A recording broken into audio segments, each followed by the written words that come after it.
Step 10, have faith. It is by believing in roses that one brings them to bloom. French proverb. I am reminded of a story of a Sunday school teacher who was speaking with a group of 4-year-olds during class one bright spring morning. The teacher was trying to communicate a vivid mental image of the storm that trapped Jesus and his disciples on the Sea of Galilee. The winds blew and rocked the little wooden boat back and forth, she said excitedly. The waves were so big, they splashed over the sides and all the men got soaking wet. Then the water began filling up the boat. And do you know what happens when a boat is filled with water? It sinks, the children chimed together. That's right, the teacher continued with a wrinkled brow and concerned look on her face. But that's not all. The lightning was so bright, it looked like fire in the sky, and the claps of thunder were so loud, the men could feel the vibration in their chests.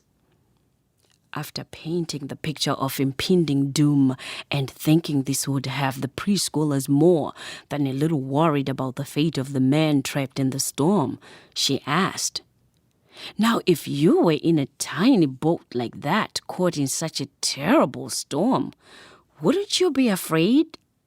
Then one precious little girl, confident and unshaken by the entire dramatic scenario, shrugged her shoulders and replied, "Not if Jesus was in the boat with me." Childlike faith knows no boundaries and entices us into believing that even when the heart and mind are filled with doubt, we will always achieve that for which we yearn. It is through that kind of faith that we find the answers to calm all of our worries and fears. Remember, there are fierce storms raging around us in the same way the storm raged around the disciples. Your next storm could be a friend's cancer diagnosis, a husband's job loss, or a child's birth defect. In fact, any event that sends shockwaves through your body could be described as a storm. But never fear, friend. Jesus is in your little boat with you right now. And just as he calmed the storm on the Sea of Galilee, so too will he calm whatever storm comes your way. As long as you have the faith and courage to believe, then you must know that this too shall pass. You must know that the pain will pass. You must know that the lasting peace is only a prayer away. Mark 11 verse 22 through 24 says, "Have faith in God." Jesus answered, "I tell you the truth.